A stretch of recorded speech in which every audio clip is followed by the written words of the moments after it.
Good evening and welcome to Open Your Mind Radio. You have myself, Alan James. And you have myself... Oh, I'm a bit low there. You have myself, Stephen George. Very good evening. Good evening. It's Sunday the 27th of April 2014. We're actually in Studio 2 at the moment because Studio 1, we had problems with the internet, our internet provider, so hopefully the sound quality will be okay. I'm sure you'll let us know on the old chat facility anyway. But good evening and thanks for tuning in. Tonight our guest is going to be a chap called Paul O'Connor, who's a remote viewer, and we'll be getting Paul on in a few minutes. But before we do that, let's find out what the communication channels are, Steve. Okay, communication channels, please, Mary. The communication channels are email info@oymireland.com, by phone 046 927 1212, and you can also contact us direct through the OYM chat room. 046 927 1212 is the magic phone number if you want to ring us in during the show. However, because we're in Studio 2, you will not get an answer. You'll probably just get the answering machine where you can speak to the lovely Mary and leave a message for us when we get back. You can also, if you choose to do so, you can log into oymradio.com and you can click on the live chat button. You can log in with your real name or a makey-uppy one. You can pose questions there for our guest this evening, Mr. Paul O'Connor. We're also going to be monitoring the People's Internet Radio as well, that chat room. I'm just in the middle of logging into it as I speak. I'm multitasking here. OYM Radio. And we're going to be monitoring that chat room as well, so I will get questions. All questions will be copied and pasted into my little notebook and asked at the appropriate time. So there you go. Alan. Cheers, Steve. As we said, we're in Studio 2 at the moment, and I know you might be hearing one or two little crackles. We do have a gremlin in the system which we're trying to iron out. Myself and Steve have been playing around with it for the last hour or so, and we feel that it's actually down somewhere in the mixing desk. So it's nothing that we can do about it at the moment. We're going to work on it during the week and hopefully sort out Studio 2. But you should be still able to hear our audio. It should be fine. You should be able to hear us talking anyway. But as usual, before we get the guest on, just a couple of things that we're going to actually talk about. Now, I don't know whether you know this, but Facebook has been caught rigging the likes on people's pages to boost their funds. We'll say apparently, but there's a couple of videos going around YouTube at the moment showing how they are doing it. And unfortunately, what you do is when you make a payment to Facebook, and you say, listen, I'm going to give you 20, 50 quid, whatever, and I want a certain amount of likes on my page. Unfortunately, the people who are liking your page are not people who are interested in your product. So the whole idea, because the whole idea behind Facebook is if you have a business page, you want to go out, you want to get people who like your product but will buy your product. But what's happening is you're getting people from third world countries and India, Pakistan and stuff like that just going in. They're being paid to like your page but not necessarily like your product or be interested in buying it. So there's a bit of rigging going on. So I won't say any more than that. Check it out. There is a couple of videos on YouTube talking about this issue, and so be very careful that if you're buying advertising on Facebook, that you know exactly how it's being controlled and how it works, and that if you get loads of likes, analyse what the likes are and where they're coming from, because that doesn't mean that you're going to get more business, which is the whole idea of advertising. So it just let you know about that. Steve. So you're paying Facebook, and then doing this kind of deceiving me behind your back. So you're paying them in good faith. You're getting the likes, and you think, okay, I'm paying for a service and it's working, but it's not really. So they're kind of just, deceiving people. They're deceiving people, basically. No, Facebook wouldn't do that. And where do you get your information from? You know what? I forgot. It's a corporate company. They're as honest as the day is long. Absolutely. Right. Okay. So that's just be on your guard with that. Steve. Okay.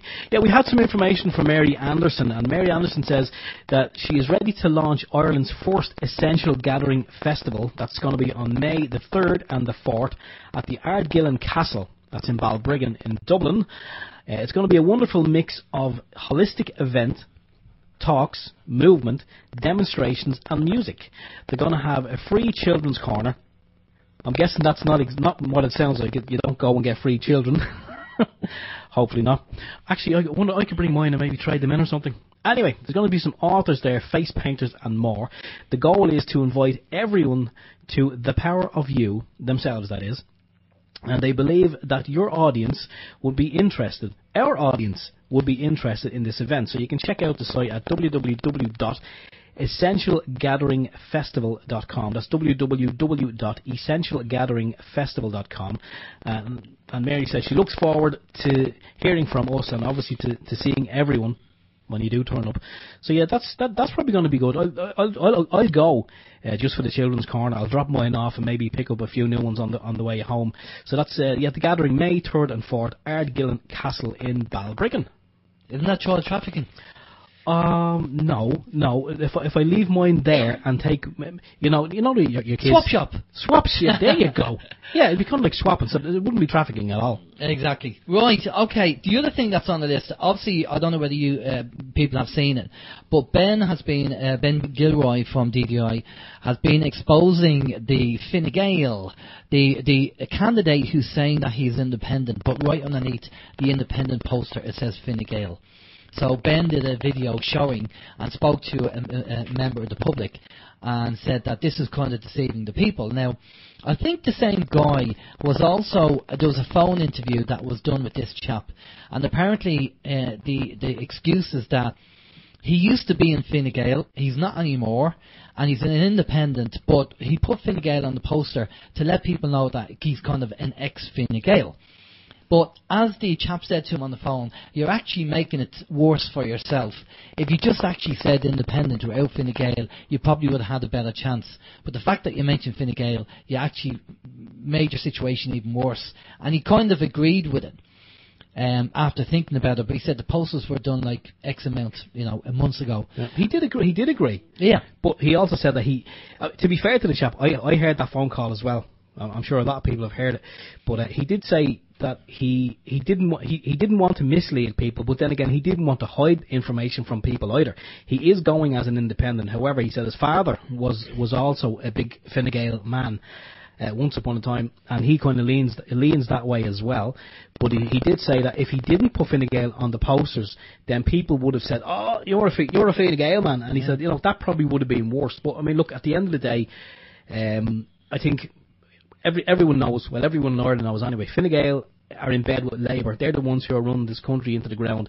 They haven't. I sincerely hope they haven't got a snowball's chance in hell of being re-elected. And some of the polls that we've seen to date, anyway, kind of say that people are. Well, actually, some of the polls do say that people are kind of heading towards either independence or DDI. That's Direct Democracy Ireland. Now, also bear in mind, we're going to have a new party. There's a new party being set up called the Irish Democratic Party. Check them out on the internet. And there's a chap I know who's in it, who's a personal friend, really nice guy, and they're doing participatory democracy. So it's the same as direct democracy, but they call it participatory democracy. They felt that was a better name to call it.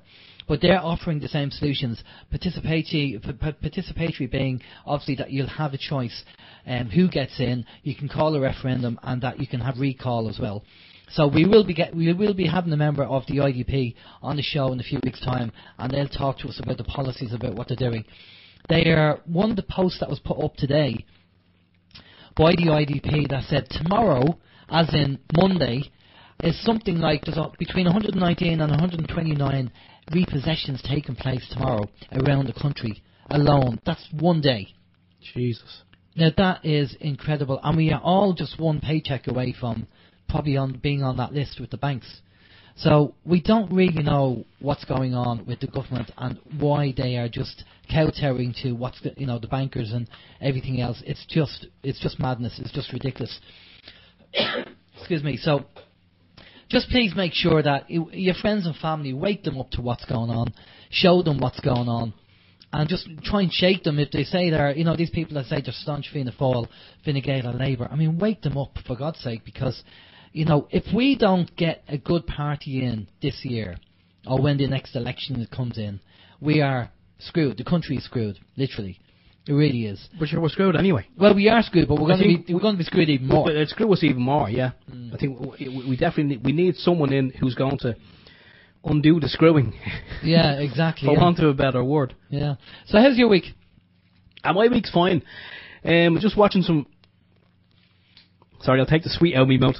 because it's very difficult. It's very difficult to talk while sucking on a sweet. I was watching some videos on YouTube this week. My old stomping ground in Dublin, a little it's not a little village, but a village called Raheny, out in Dublin.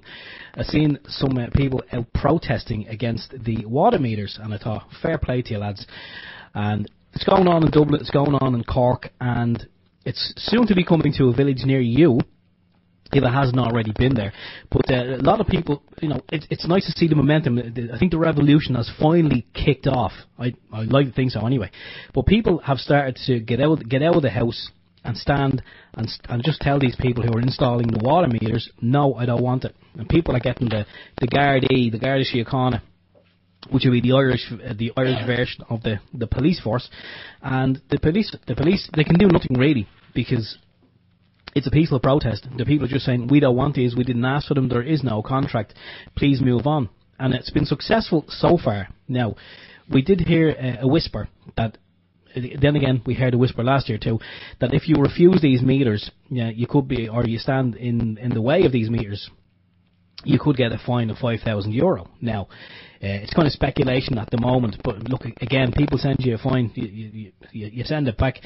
But the people are starting to stand up for themselves. They're saying no, and I'd like to say fair play to them. Long may it continue. And even Mr. what's his name, Eamon Gilmore, he was on the news during the week, and he said he cannot understand for the life of him why people are standing in the way of these people putting in the meters.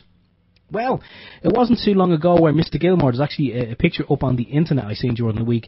He was one who came out publicly and said, then again, obviously around election time many years ago, that it was wrong to tax the water. It would be against, well, he didn't say against the Constitution, but he did say it would be wrong and it'd be a wrong thing to do, and he was totally against it. But he voted for it this time around. But yeah, that's Labour. A lot of posters up around for Labour too. I don't think they have a chance of getting in because, as I say, the electorate have woken up. Of course, the government are starting to backpedal now. They're saying, well, if you vote for us, we'll re-look at the water charges, not taking the meters out, but they're gonna have a look at it and maybe introduce the payment system is going to be like, it's going to be, I don't know, a very, very low introductory payment plan where, so obviously just to get people in. Sure, why wouldn't you have a meter in? Sure, Jesus, you get your all your water for the year for only €20. Sure, that's a bargain. Yeah, well, it'll be €200 next year, 400 the year after. Best of luck. So I mean that's what I've been watching, because I say that's my old stomping ground. And if anyone out there is listening, fair play to you lads, keep it up. There's also a video on the net as well of one of the guys who works for this Uisce Éireann, or Irish Water, and he didn't show his face, but the protesters had a camera on him. He was laughing at the protesters, sticking up the middle finger at the protesters, and he even got into the van at one stage with his yellow high-vis jacket over his head and tried to drive off the footpath, and he hit one of the protesters. And I think that's in the hands of the Garda Síochána at the moment as well. But that's kind of what I've been watching really during the week, just keeping an eye on that. I have watched a few documentaries. One, the name I can't remember, as per usual, but it's about a man who just walked away from technology, and he'd done this 22 years ago, and he's been living out in the woods ever since, in a kind of a little hobbit hole, as he calls it himself. And I just watched a documentary. It was about half an hour long, and I have to say, it looked very, very appealing. I floated it to the wife there yesterday. I said, how would you fancy living out in the middle of nowhere? And she says, we do. I said, no, in the middle of a forest or the woods with no electricity and no internet, no phone, how would you survive? And she said, well, you wouldn't survive, but I reckon I would. Well, sure, we'll see how that goes. Yeah, chemtrail-wise, on the chemtrail watch, we got a picture in there during the week. Alan just shared with me there today, and it was some chemtrails in France, I believe, north of France, and we think we're bad here. Wow. Have a look in the gallery and have a look at the picture. It's absolutely mind-boggling. It's so bad, you'd swear it was photoshopped. But we've had a few chemtrails over the past couple of days here as well. Not too many today, but although there was a couple there floating about this morning, but this afternoon there was kind of just clear blue skies and just regular clouds, unless they're now disguising the chemtrails as regular clouds, which wouldn't surprise me in the least. And there you go. That's my week. All done in one breath. There you go. You can take How a was your break. week? You can take a break and suck. I'm putting my sweet back in. You can take a break and suck your sweet now. Just on the whole survival thing, I think it was somebody like Bear Grylls, one of these survival experts, said there are people out there who think they'll survive well, but when it comes down to it, they don't survive well. So, bearing in mind, we don't know. We'd have to see. But I get I get the attraction of doing that. Definitely, I get the attraction of doing that. It was more from the fact that the guy, he was getting interviewed, and he looked peaceful. He looked happy. You know, he wasn't surrounded by technology, as he said himself. He wasn't surrounded by mobile phone masts. He didn't have internet access. He had nothing like that. It was just himself in his hobbit hole, as he called it, and books. He lived beside a stream, and he said that just that night, all he can hear is the sound of the stream. Yeah. He said it was bliss. Brilliant. Well, maybe that's what we should be doing. Yeah, basically for my week, nothing much happening. On Easter, the Easter holidays, I'm sure you've all been aware of what's been going on. Maybe that normally what happens, the old Gardaí are out on the weekend with their Toys R Us radar detectors. And, probably a lot of these radar detectors are probably not calibrated and probably haven't been for years because of cutbacks and everything else. And, sometimes they can be very, very sneaky, And I'm sure there's a law out there that says they have to display or let people know there's a speed trap coming up, but they're normally like hiding behind the bush or something, crouching tiger, hidden guard, And so just be careful out on the roads. Obviously, they're shorter revenue as the government normally are. So they'll send the old poor guards have to go out on the road and start doing their revenue enforcement rather than actually protecting the people and getting the criminals. Now, I know that sounds really. Some people might they might think, well, am I having the popular guards? Not really. I'm not having the popular guards. But what I'm concerned about is the fact that somebody said to me, we do get annoyed the fact that we know that the whole system is corrupt and what's going on. The acts and statutes, we know what the story are with them. But you're threatened by the guards of intimidation, coercion, and jail if you don't pay the bill. You don't pay the fine. That's what normally happens. And we need more guards like John Wilson. John Wilson came out. He's a whistleblower. He obviously has a moral conscience, and he came out and told what was going on. And he's been honest, and he's been persecuted for that. Now, I know there's good guards in the Gardaí, but the problem is, if you know what's going on, you don't say anything, then you're part of the problem, not part of the solution. And we've always said on OYM that we're more than happy to have guards, and we can disguise voices and all that kind of stuff, but we need more guards to come out and reveal what's going on. Because unless we can, crack open this secrecy of what's going on, we'll never be able to sort it. So we need more good men like John Wilson, and Maurice McCabe, I think, is the other chap who came out, and they're getting lambasted by the powers to be, Alan Shatter and all that, because of what they came out and said. But we know it's corrupt. We know it's what's been going on. So it's a bit too much. But we need more guards to come out and to stop being brainwashed, stop being conditioned, and just check the laws that you're trying to enforce, that they're flawed. And they just don't do it. They just seem to be brainwashed. So, I don't know. Maybe in the new year, maybe coming up in the next few months, things will change and they'll start waking up and see what's going on. I hope so, because, people power is beginning to get a lot of motion. There's a lot of people out there now angry over everything. And that's what we need. We need to get these people out of government, these parasites out of government. And I know that's a strong word, but they are. They're feeding off the people, and they just don't seem to care about the people, and we need to do that and get a decent party in, maybe the DDI, maybe IDP, maybe Independents, whoever, but a party for the people, and the people need to be able to control what's happening. So it'd be great to see that. Now, that's my little bit of banter about what's going on. Yeah, sorry, can I just interject there? Yeah. When you're talking about the guards, we do need guards. Don't get me wrong. We do need guards. Yeah, of course. We need them to do what they're supposed to do. Yeah. But I'm sorry, if someone is driving down the road and let's say for argument's sake they're going 5 miles an hour faster than some red and white sign says they should, I'm sorry, that's not a crime. I think if the guards, if they want to be policy enforcers, well then okay, go enforce policies. But they're on Garda Síochána, which is guardians of the peace. I would imagine that in an ideal world they would kind of wave you down and say, come here, listen, take a handy, will you? That sign is there for a reason. It's just because when there's been a few accidents in the area, we just want to make sure that you're going at a safe distance so you can stop or whatever. But jumping out from behind the bush, with his toy video camera going, ha, gotcha. What has he got?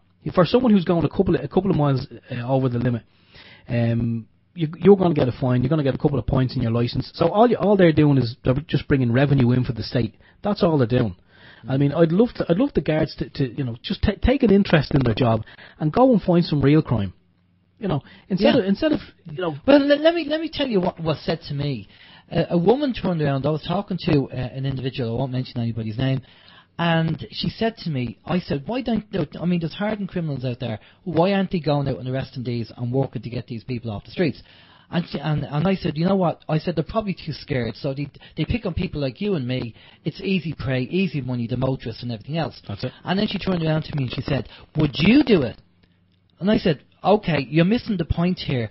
You don't join the guards and do 6 months of training and then get told, oh, by the way, you're going to be chasing after hardened criminals and you might get hurt. And then after 6 months you go, oh, hang on, I didn't sign up for that. I only signed up for arresting motorists, so I get motorist tickets. Yeah. When you join the guards, you know exactly what you're signing up for. It's not a case that, well, I'll join the guards, but I'll only arrest people or I'll only deal with people that I can, get very easy or get money off them or give them a ticket. Their job of guardians of the peace covers everything, and that's their job. Unfortunately, I know from a guard who said it to me that him and a colleague went into a certain area to speak to this guy or arrest this guy, and this guy turned around, he pulled out a knife and said, I suggest you leave before somebody gets hurt. And the two guards turned around and walked straight back out. Now, I know the guards don't have the guns and everything else that the Americans have. And in a certain way, I think it'd be good maybe for them to have that. But you're going to get people in the system who are going to abuse the system. I think the law has to change. Especially when somebody breaks into your house. I am a big believer that if they break into your house, they have no rights and you can do what you want with them. And that's just the way it is. They shouldn't be there. They're not invited in. And if they break in, then you do what you want with them. But do what you want. Do what you want. But the law over here seems to be that if you do anything, you're going to get arrested. And if you wanted, and you'd be protecting your family. So it's a farce. It really is a farce. And I don't know whether you know this, but there's more support groups out there for criminals than there are for people who've been suffering from effects of criminality, which is another bad thing. But No. We could talk all night about this. It's not really the subject matter we want to get into, but while we're kind of talking about it, I suppose we it's worthwhile saying it. But okay, we're going to get our guest on tonight. We don't normally do that, Steve. Sure, we don't. We just mention something and then crack on. Yes. Obviously, it's close to our heart, isn't it? Okay, our guest on tonight is a chap called Paul O'Connor, who's a remote viewer. Now, for people you've probably heard the term remote viewing. Ed Dames is one, and Courtney Brown is another one who do remote viewing. And Paul works in the corporate world, and he uses this skill, I suppose, if you want to call it that, because you can be trained to do remote viewing to help out corporate companies. And I'm sure he uses it for other reasons as well, which we're going to find out. But good evening, Paul. How are you? Hi guys, how are you? Brilliant, no problem. Thanks a lot, Paul, for coming on. There are people out there who probably know a little bit about remote viewing. Most people probably know it from the 60s, where the Americans and the Russians used it as a form to spy on each other. But I'm sure the best thing to do is let's go into some detail and history about it. But before we do that, tell us a bit about yourself, how you came about studying remote viewing, why you did it, and your situation today and how you use it. Sure. Well, my situation today is I'm a partner in a company called Polus Intelligence. That's P-O-L-U-S Intelligence. He was the Roman god of asking deep and meaningful questions. But many years ago, when I first started out, I trained to be an architect. And I became very interested in a lot of personal development stuff as I was going forward. And I used to describe myself as being like the Bruce Wayne of architecture. By day I was doing planning permissions and house extensions and all that kind of stuff. And by night I was doing all this really deep personal development work. And along the route I became interested in... Okay, Paul, you there? You there, Paul? How our experiences... Pardon? So, sorry, we just lost you. Okay? Yeah, we just lost you there for a minute. I don't know why. Just if you take it from you were doing your personal development at home. Yeah, so I was doing a lot of personal development work, and I was reading books like Dan Millman's book on the Peaceful Warrior. And one day I was in a bookshop and I saw this book called Psychic Warrior. And I thought, well, that must be another one of these shamanism books. And I picked it up and started reading it. And discovered it was nothing to do with shamanism. It was about this guy who'd been he said he was in a top secret military unit that ran for quite a number of years in the US military, and that he had been trained as a psychic spy using a technique called remote viewing. Now I thought, what's this? And so I went onto Google and had a look, and I expected to get maybe 40 or 50 hits about remote viewing. 150,000 hits came up. Wow. And I went, wow, I need to have a look at this. So I started digging into it and discovered that there was such a unit. This guy was genuine. It ran for about 23 years. And all of the documentation, or 40,000 documents, were declassified in 1995 by President Clinton, which spoke about the unit. It showed the kind of work they were doing, actual session work, and reports that they had been gathering on what the Russians were doing. And all of this material was declassified. You can download it now. It's out there for free on a number of websites. And so I thought, no, this is good. Because up to this time, I come from a family where my mother is very, very intuitive. And her twin sister is very, very intuitive. They're practically psychic, and they're twins. So a lot of weird stuff used to happen around them. And I felt really hard done by. I didn't get the psychic gene.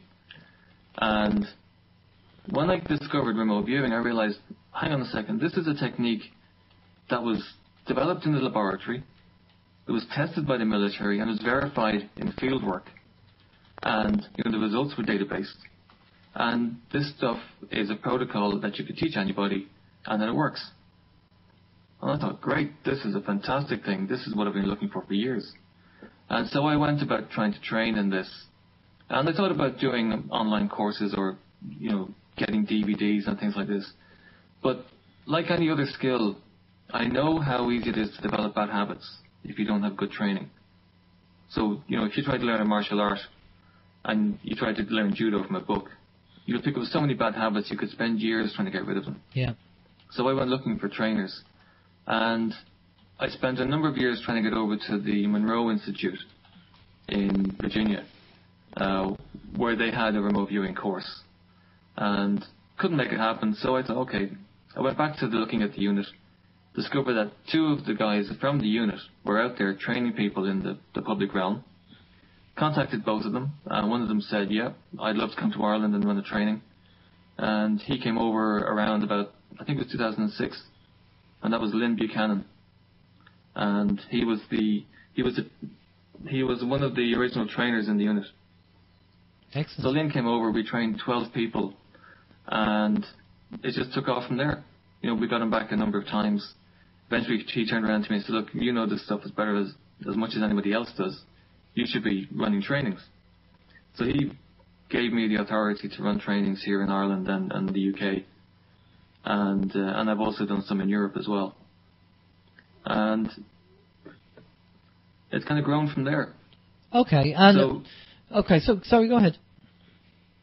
So I've been interested in finding commercial applications for this. Because there's no point going and learning something like this if you're not going to do something with it. Yeah. And so part of the business that I've created with my partners is we help companies solve really complex problems. And one of the tools that we have is remote viewing, CRV, controlled remote viewing as it's called. And we use that with business problems, business strategies, to help companies predict where things are going to go, or to find problems that they're having right now, or find the historical causes of problems. And how's that working out for you? I mean, you know, the companies that you're dealing with. Can you give us an example of how that was applied and how successful that was? Well, the thing is that our clients, and most clients, don't want to talk publicly about using it for a number of reasons. One is that they don't want to be labelled as being woo-woo. Yeah. You know, using weird stuff and being ridiculed by their peers. But the other thing is, when they realise it actually gives them a competitive advantage, they certainly don't want their competitors to know. Okay. And this is all very open, it's very transparent. You know, there's nothing unethical about what we do. We have the very highest standards of ethics around this.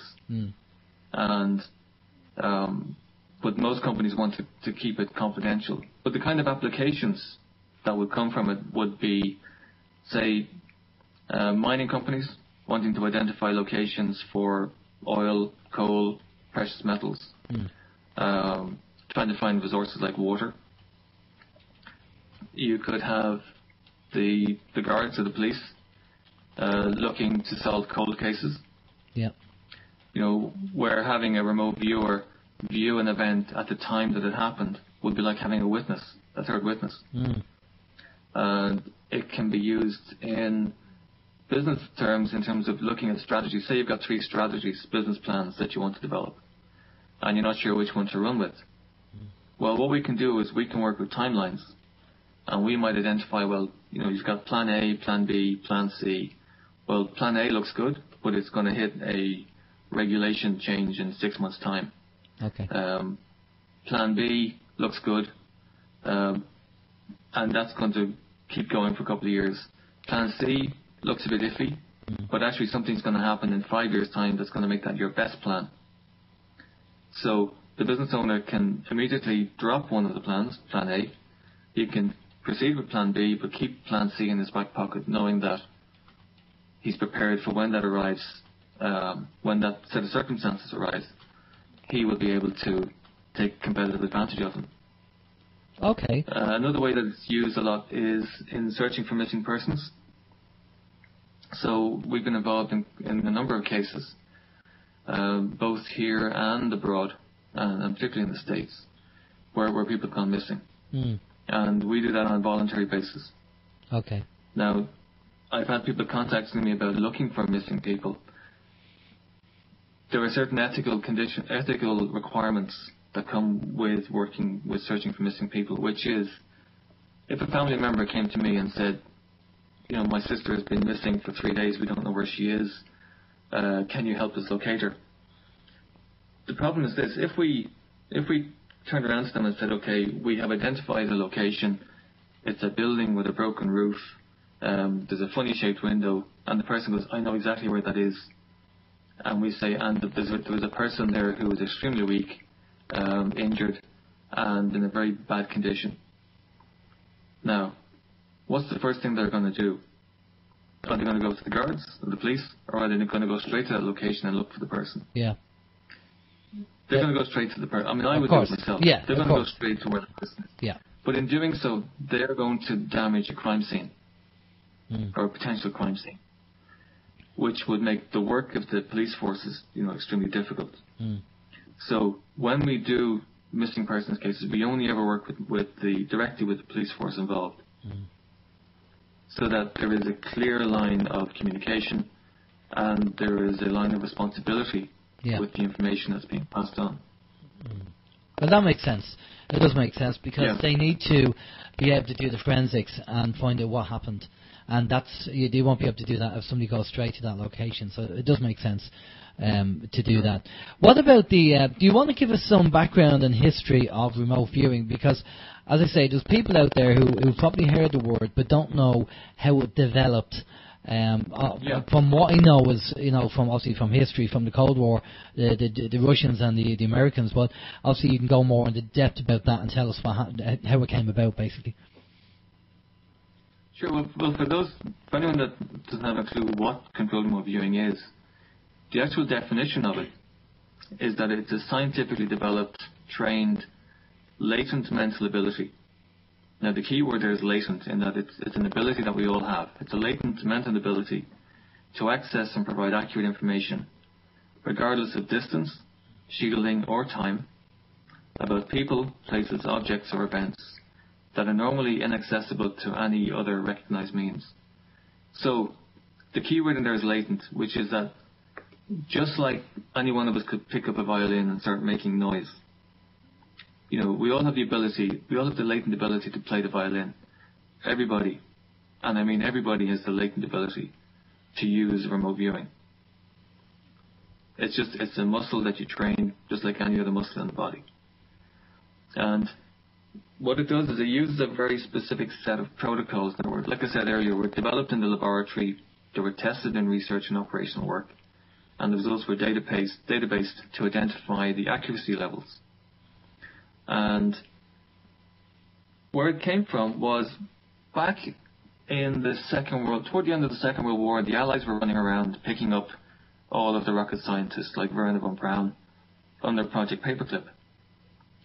But the Russians discovered that the Germans had been working on the psychic warfare program, which is called Dr. Grunbaum, which is, I think it's Green Tree, and it's a reference to Hitler's interest in the Kabbalah, the Tree of Life.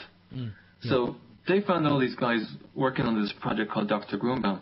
So they all brought them back to places like Kiev, Moscow, Leningrad, and they started developing a whole, if you want to call it a psychic warfare program. Now, the thing you've got to remember at the time is that the Soviet state was an atheistic state. Right? There was no place for God in the Soviet state. So, unlike the West, where we're carrying all the baggage of 17th century witch hunts, and the term psychic is absolutely despised in a lot of cases. Yeah. The Russians didn't have that problem. They simply said, okay, here is a phenomena. There are people able to do extraordinary things, so let's test them, see how they do it, and try and figure out, what we can do with it. And the Russians did some quite amazing work in the field of what they call bioenergetics. And they, for example, we casually throw around the term psychic. The Russians broke it down into about 27 different abilities, ranging at one end of the scale from, that sense that somebody's staring at your back and you turn around and somebody's staring at you, to picking up the phone just as it rings, and it's your mother on the phone, right through to the far end of the scale where you have people able to do extraordinary things like psychokinesis, to make things move using the power of the mind, pyrokinesis, the ability to make things spontaneously combust. And there's a whole spectrum of abilities in between those two. And is that something that you can train? Can people train to do this? I mean, the idea of psychokinesis, if the Russians were developing that and working on it, surely then is that an innate gift that somebody has, or do you feel that somebody could actually learn to be psychokinesis? Psychokinetic. I don't like speculating, so my honest answer is I don't know. Okay. I would imagine it's a natural gift that somebody has. Maybe it's just some warp in the gene pool that gives them this particular ability. Okay. But the Russians would test it, and if they could use it, they would use it. Yeah. So they started developing things like hypnosis at a distance. And there were some great stories during the chess matches of the 1970s and 80s, where chess players like Kharkov and Bobby Fischer claimed they were under psychic attack from both sides, because these games were high prestige games, in the Cold War between Russia and America. Yeah. There were politicians who it's believed came under psychic attack as well through this distant hypnotic method that the Russians developed. But to kind of jump forward a little bit, the Russians started spending a lot of money on this, millions of rubles. And during the 60s, I think it was, Russian diplomat called Penkovsky tried to defect. And you have to remember, back in those days, in order to jump the wall from east to west, you had to bring something with you. You had to buy your way into the west. You had to bring intelligence or information.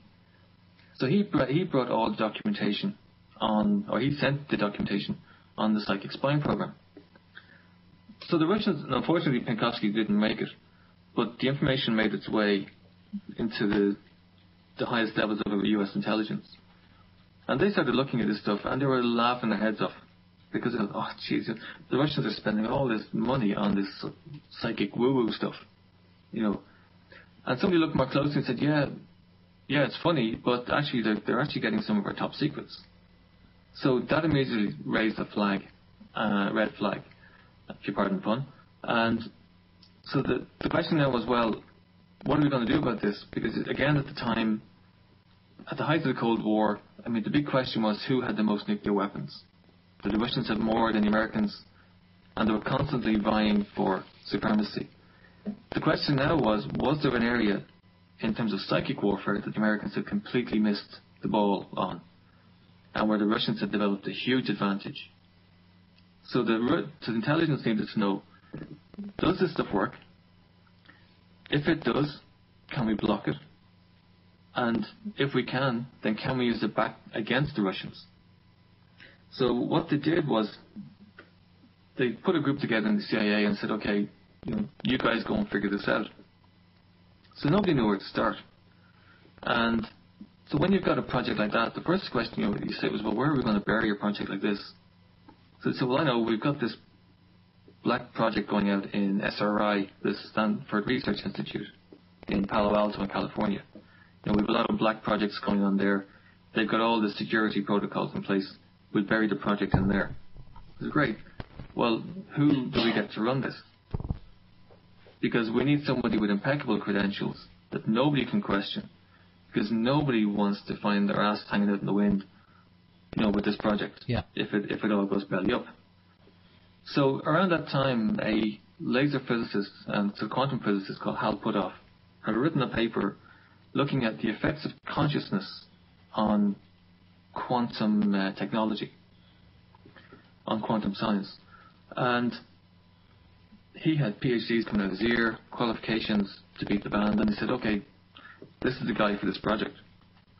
So Hal, he brought in another colleague of his called Russell Targ, another laser physicist. And, I mean, to show you the pedigree of these guys, a lot of the technology that Russell patented in terms of lasers is probably in all of your technology there. It's in people's mobile phones. It's in our laptops. And he still holds the patents on those to this very day. Okay. But they were tasked with figuring out, is this stuff legit? Is it real? What can we do with it? So again, they sat down and said, well, where do you start with something like this? So they said, okay, let's look at people who are already doing this. Because you have to remember, they're doing this completely blind. There's no precedent for this. And so they've really got to start from scratch. So they said, let's find people who claim to be, quote-unquote, psychic. And let's see, can we figure out how they do what they do? So initially they brought in people like Uri Geller. And Uri Geller comes in for an awful lot of stick. And rightly so. I mean, Uri has a huge ego. Absolutely massive ego. But he does have extraordinary skills. And I have seen film clips that I think they're on YouTube of Uri Geller being tested in the laboratory at Stanford. And I've heard stories from the likes of Russell Targ and others who've spoken about Uri focusing on one thing, say on the table, where he's been asked to look inside a box and describe the contents of a box. And 2 feet over to the left, a heavy glass ashtray suddenly just blinks out of existence, disappears, and then reappears a few feet over in open space and just crashes down on the floor with no physical contact. Incredible. So, yeah, absolutely astonishing stuff.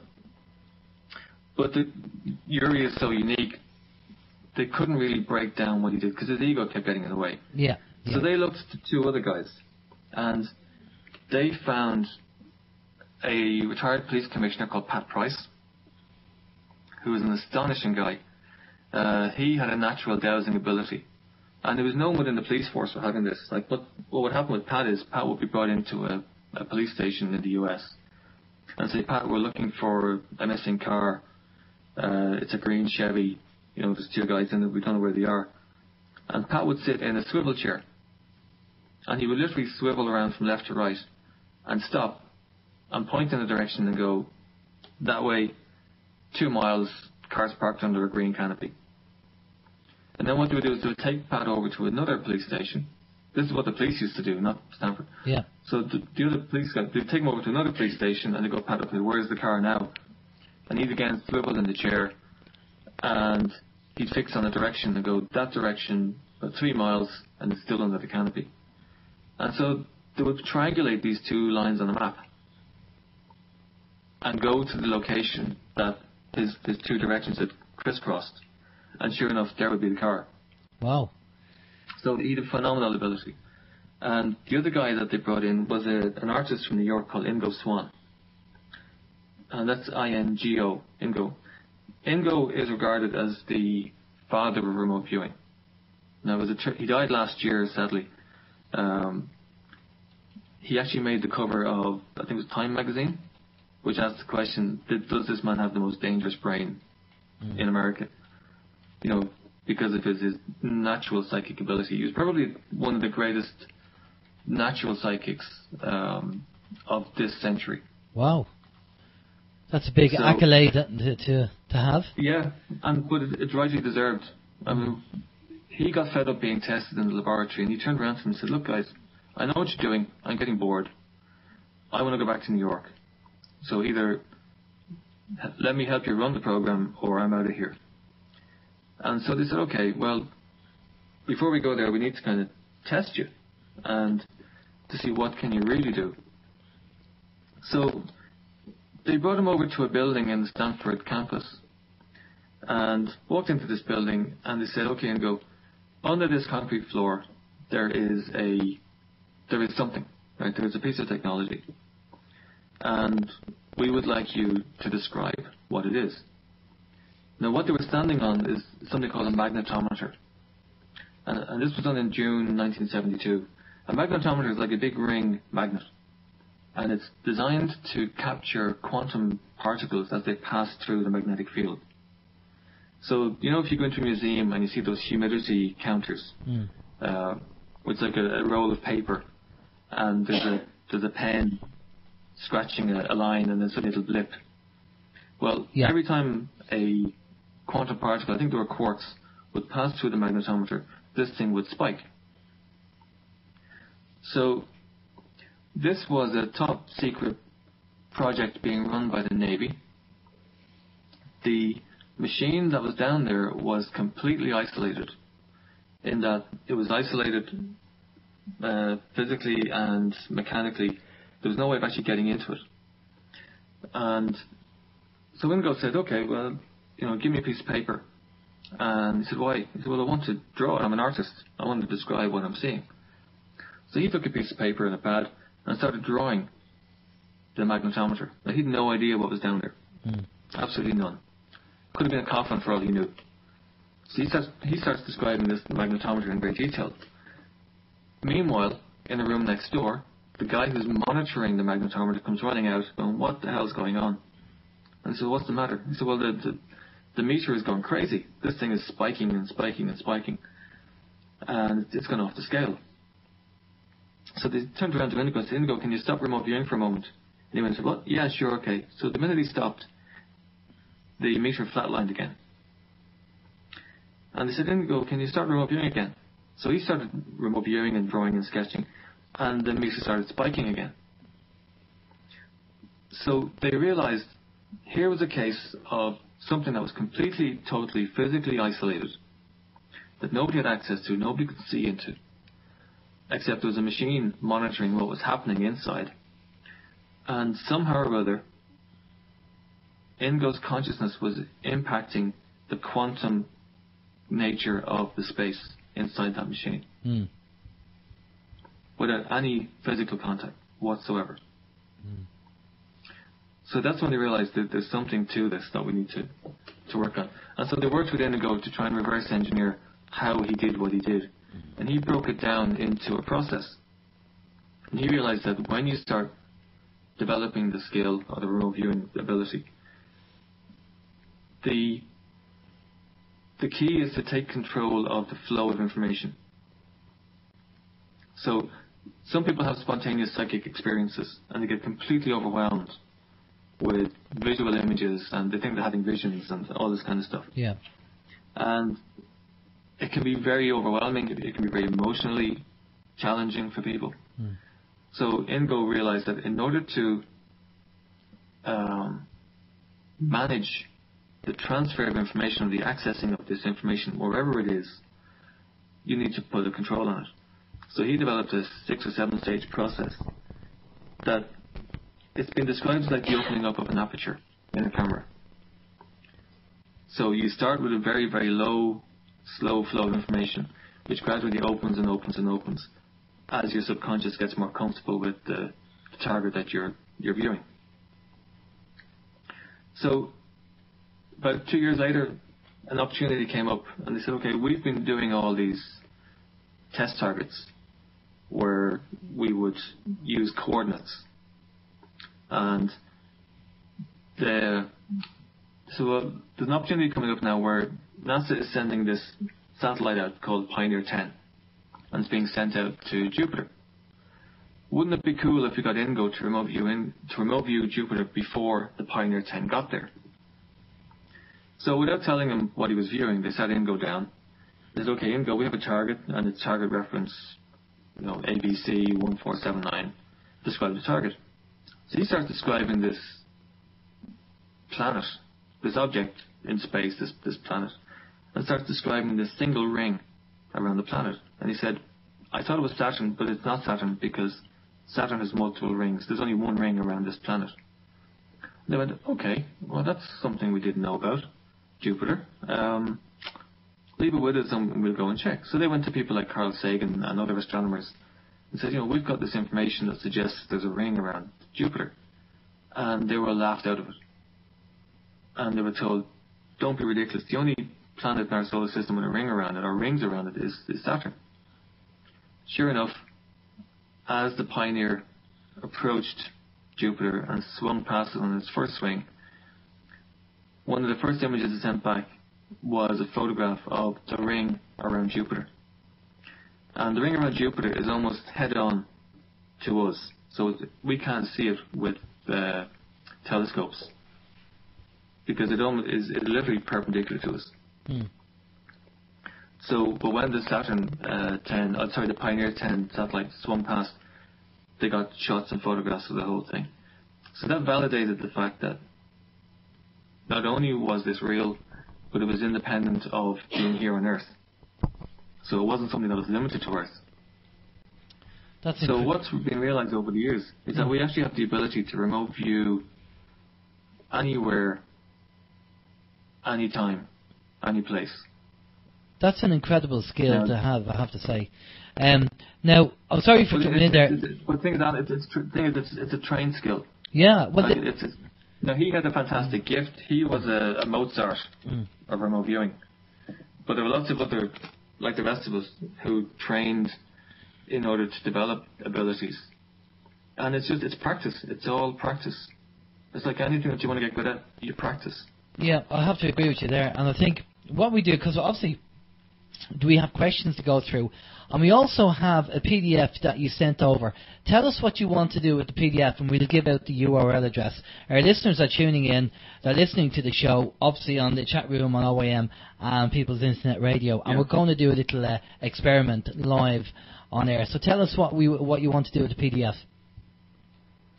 Yeah, well, me doing a remote viewing on air will be as boring as watching paint dry or listening to paint dry. So what I've done is I've created a target. It's a target which is an event happening at a location. And it's in a sealed PDF. The PDF is password protected. And this is to give everybody an opportunity just to test themselves in the privacy of their own home. Okay. And all you've got to do is just go and grab a pen and a piece of paper. And in a couple of minutes' time, what I'll do is I'll guide everybody through how to do a very, very simple remote viewing session. And just see what happens. Excellent. And then after that, what we'll do is we'll give out the password that will allow everybody to download and open up the PDF, and so they can get their feedback. Because the key to remote viewing is getting feedback.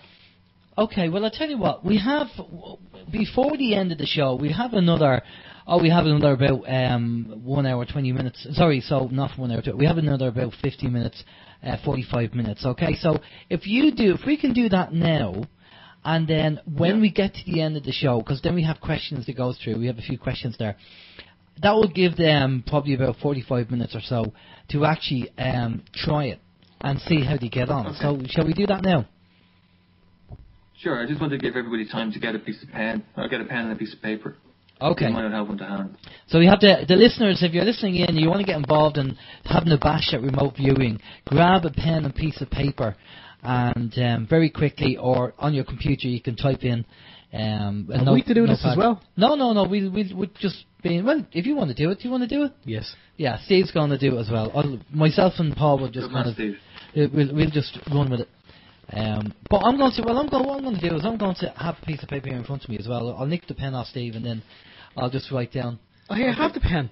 I'll just use the black marker. Can you use a black marker, Paul? I don't think he's no copying. No copying.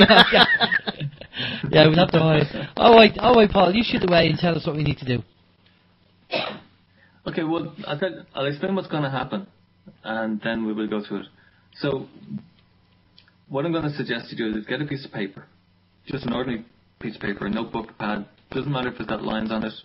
Doesn't matter. A pen, and just write your name up in the top right-hand corner, and the date, so that you can remember who you are and when you did this. That's the 27th today, people. That's 27th of the 4th, 2014. Yeah. And your starting time is going to be 1958. That's pretty standard time. Okay. For our friends abroad. So, what I'm going to do is, I'm going to call out a reference number, which is all it is, it's a set of numbers that's used to make this a completely unique target that will never repeat again. And it's made up of the year and the date, and then what number this target is for OYM listeners. Okay. Just give me 1 second here while I pull it up here. So, when I call out, this is a 12-digit number, and when I call it out, what I invite you to do is, as you make the last digit, move your hand across the page and let it make whatever squiggle it wants to make. Now, I'm not asking you to draw anything. I'm just asking you to make a random squiggle with your hand. Okay. Now, don't wait for the Archangel Michael to come down and move your hand across the page. Yeah. You move it. Okay. But you just let it make a random shape. Yeah. And what we're going to use is a form of psychometry, where that shape is going to be like a download, like a data burst. And when you touch that, you're going to get impressions. You're going to get a sense of shapes, colours, smells, sounds. And I'll give some cues as we go through. But I'm not going to give any hints whatsoever as to what the target is. And you'll hear that in the language that I use. Okay. And what I invite you to do is, any shapes that come to mind, any colours, just write them down. If a thought comes to mind that this is some purely random thing comes into your head, write it down. Don't edit anything. Capture everything on the page. Say what you see. Say what you see, or say what you feel. Yeah. Say what you smell. Say what you hear. Okay. Say what you taste. And because you're using all of your senses, it's not just about visual. And one of the problems with remote viewing as a terminology is that it's the wrong term for what we're doing. Because it's actually remote sensing. Okay. Because it's a full body experience. And you may even feel yourself being at the location in some cases. Okay. So it doesn't matter how bizarre it is. One of the saddest things is, I've sat with people, I've done this, and I've shown them the target at the end, and they go, oh yeah, I got that, but I didn't write it down. If you don't write it down, it doesn't count. Yeah. That's the rule. Okay. because the biggest criticism of this is that people justifying things after the event. Okay. So whatever it is, write it down, no matter how random you think it is. And then we'll give that a couple of minutes, and at the end of it, then I'll simply call it a closing time on it. Yeah. Okay. And then what I invite everyone to do is use the chat room. Write your descriptions into the chat room so that we can see, so that we can get some sense before we give out the password. So we'll actually have information in the chat room that people can see before anybody other than me knows what the target is. Okay. So Well, it's semi-science. I mean, it's not scientific, but it's as close to semi-blind as we can get. okay. Well, let's kick off on that Okay. and see how we get on. Fire ahead. All right, go ahead. Okay. So the first six if you go to the top left hand side of your page Yeah. and just write down these 12 digits, 6 on top and 6 on the bottom. So on top it's 1 4 0 4 2 7. Okay. And then the next line, I'm going to call out letters and numbers, and at the end of the last number, move your hand across the page and just let it make a squiggle. Okay. And then immediately any shapes that come to mind, or any image, just write them down. So the next line is OYM 0 1 1. Make a shape. And the first thing that comes to mind, write it down. Touch the line on the page, whatever impression you get, write it down. Any shapes that come to mind, write them down. Don't draw pictures, don't spend lots of time, just doodle, quick sketches, move on to the next thing. So we say it's touch and report, touch and report, touch and report. And we're looking for colours, smells, shapes, sounds, ambience, motion, taste. What does it feel like? What does it smell like? This is an event happening at a location. What colours and smells and sounds are there? Is it inside? Is it outside? Is it daytime? Is it nighttime? Touch the line, or the squiggle line, and whatever impressions you get, write them down. Any images or flashes that come to mind, just write them down.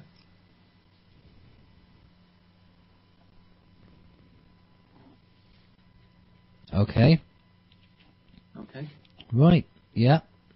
So just give that another minute, because you'd be amazed what people will come up with very quickly. Again, always go back to the squiggle, touch it, and as soon as you get an impression, write it down.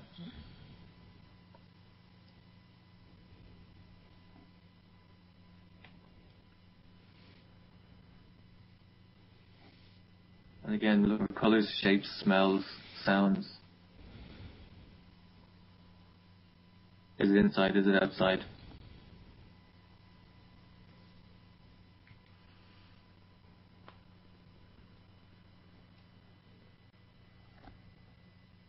And when you're ready, at the end of that, just in the bottom right hand corner, just write end time, ENDTIME, and your end time is 20:04 BST, British Standard Time. Right. So I don't know. You got a few just things. the protocol. But just to explain the protocol of what we did. Yeah. The stuff that you write up on the right hand side of the page is like administration stuff, so that you can come back to this session in 10 years time, pull it out, and you'll have all the information about who, where, when, why was this project done. Okay. And then the end time at the end is an instruction to your subconscious mind that says, okay, this target is now finished. I Okay. don't want you waking up at 4 o'clock in the morning having dreamed about this. Okay. So you're actually framing, you're teaching your subconscious to work within a time frame. Okay. Excellent. That when we open and when we close, that's when we're working. Outside of that, I don't want to know anything about this target. No, that's excellent. Well, what we'll do is we will when we're near the end, we'll open up. We'll have a look at the PDF. But we have a number of questions now that have come in from our listeners, and I'm sure they obviously want a few answers. Some may be obscure. But let's go over and find out. Steve, over to you. Okay. I'll be very interested to hear how I done at the end of this. I think I drew a blank. Anyway, yeah, we'll continue. Paul, we have a few questions. You've probably seen some of the questions anyway, but I have them copied and pasted in my little notebook here. So we'll just go for it. Ty was wondering. She did say this was a question for later, but it's the first question on the list, so I may just get it out of the way. But is there a possibility that you have seen kind of remote viewed into the future? And have you seen maybe the defeat of the New World Order? I haven't, but there was a project started by Stephen Schwartz, who worked with the Pentagon over in the US back in the 80s. And he was one of the, again, early applicants of remote viewing. But he was asked to find out by the Pentagon, when is the bomb going to drop?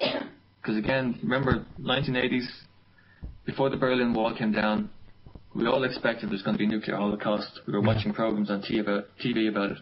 And so they said, can you use remote viewing to find out when the bomb's going to drop?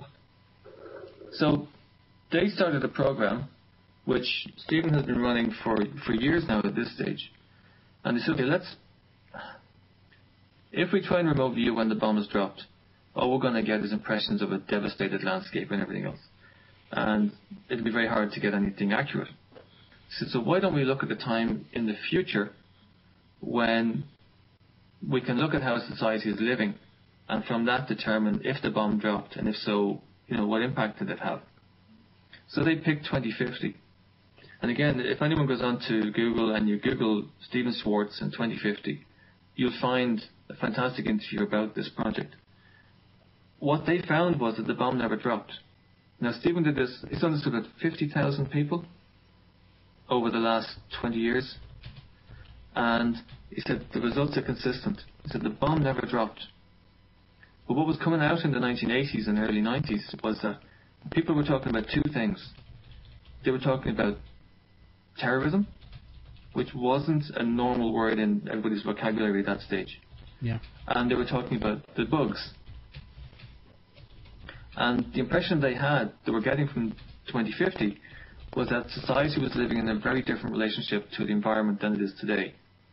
And that people were living in much more close-knit communities that were formed around shared value systems. So that's as much as I can recollect off the top of my head. They had new energy systems within their homes, new sources of energy. And best thing is, again, like if you go and Google Stephen Schwartz, and that's spelled SCHWARTZ, and 2050, you'll find the interview about that whole thing. So the question of time is a good one, right? Because here's the thing: your subconscious doesn't differentiate between distance and time. You can say to a remote viewer, move 10 meters at the target and describe what you see. Or you can say, move 10 years and describe what you see. To the subconscious mind, it's simply just another dimension. Yeah. So it is possible to create timelines and to move a remote viewer along a timeline. A really good example was Joe McMonigal, who was in the military unit, was tasked with describing the interior of a building in a town called Severodvinsk on the Baltic coast, which is where the Russians build their North Atlantic fleets, or they were building them. The building that they were trying to get into was the biggest single-span structure in the world at the time. Nobody knew what was inside it. The Americans couldn't get anybody in. And so, a bit like Ghostbusters, who do you call? You call the remote viewers. So they said, we think the Russians are building an aircraft carrier or something or inside this building. Can you guys describe what's going on in there? So Joe was called into a remote viewing room, sat down, given a piece of paper and a pen, and he's simply given target coordinates and like target reference number. He had no idea what he's been asked to view. He starts describing this big and open space inside the building. There's lots of arc welding going on. There's cranes moving. There's steel work everywhere, and there's a submarine under construction. But he said it's a normal attack class Russian submarine. But there's a second one, and the second one is huge. He said it's massive. He said it's bigger than any submarine I've ever seen before. It's got a really unusual double skin hull construction. It's got a really unusual form of propulsion. And unlike a normal submarine in the West, the conning tower, or the sail as they call them in a submarine, is not at the front, it's at the back. And all of the missile tubes, instead of being at the back, are at the front. So they said, okay, well, this is a bit weird, but they sent it up to the CIA anyway. And the analyst there looked at this and went, oh, lads, look, you're crazy. He said, this is nuts. He said, first of all, you don't build a submarine that big, because at the depths it will be operating would get crushed. You don't build a submarine back to front, and you don't build it a mile away from the coast, which is where this building was. So it said, go back and check your data.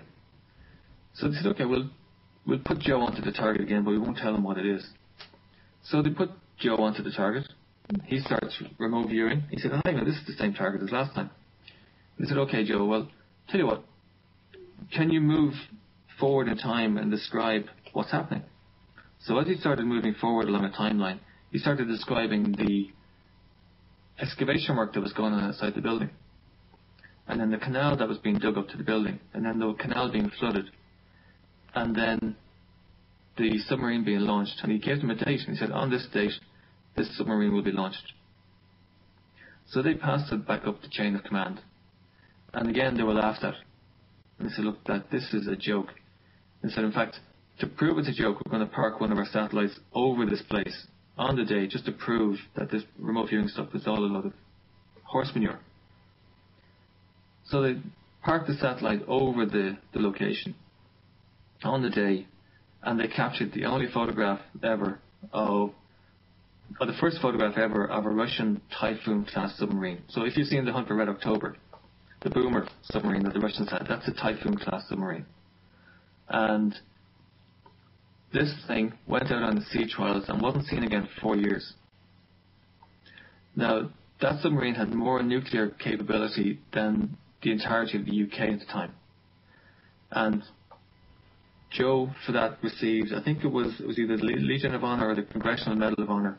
It's the highest award you can receive in peacetime as a soldier for his work, because they said if that submarine had been parked off New York or Washington, we would not have known, and it would have totally changed the balance of the Cold War.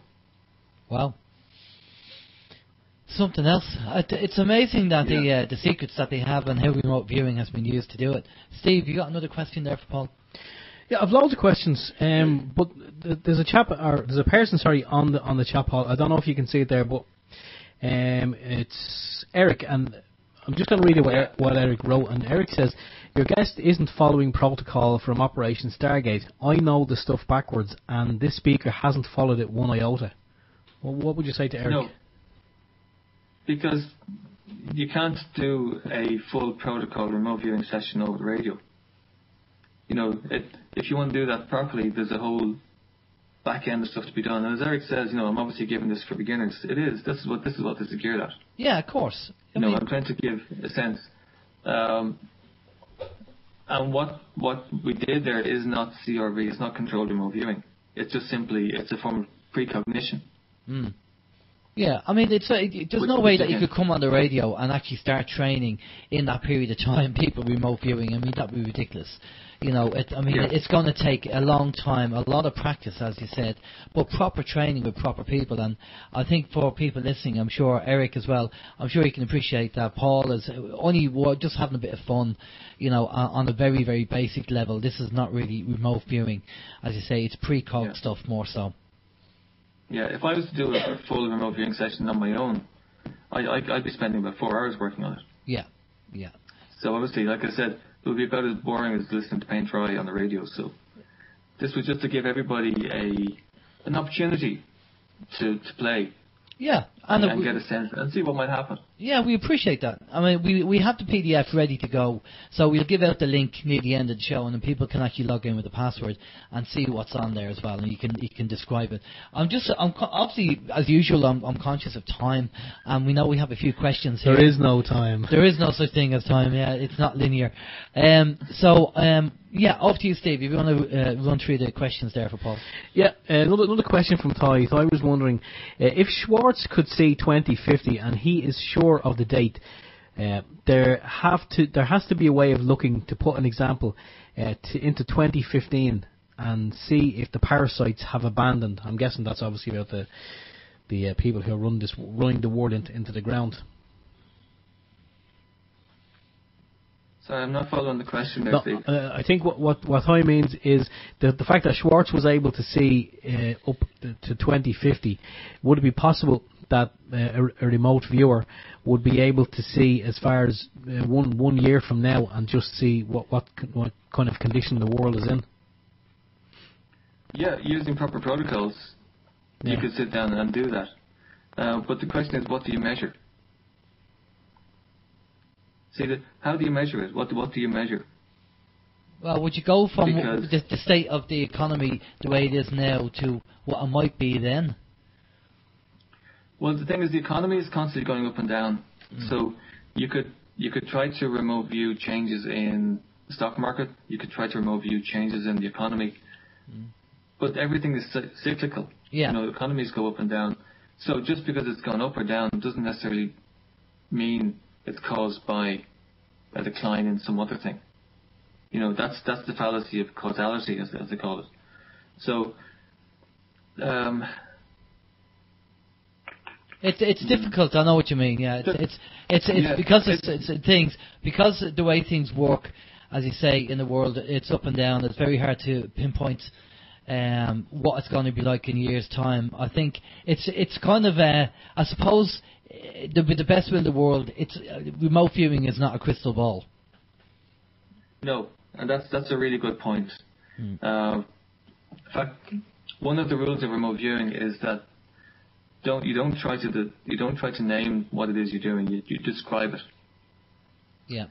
Because as soon as I name, if I was saying to Joe's target and I said the target is it's a Typhoon class submarine, the minute I say that, every picture and image and thought of a Typhoon class submarine that I've ever had would come flooding in, and it would totally pollute my ability to view objectively.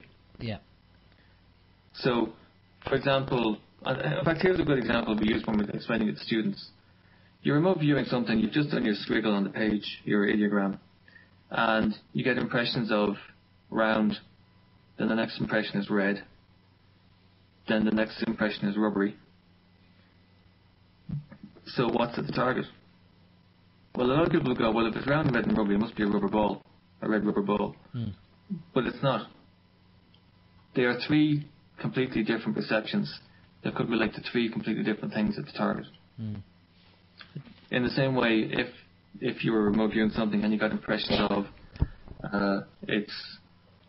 there's something man-made at the target, there's something white, there's a feeling of cold, a feeling of ice, a feeling of water, an impression of hard,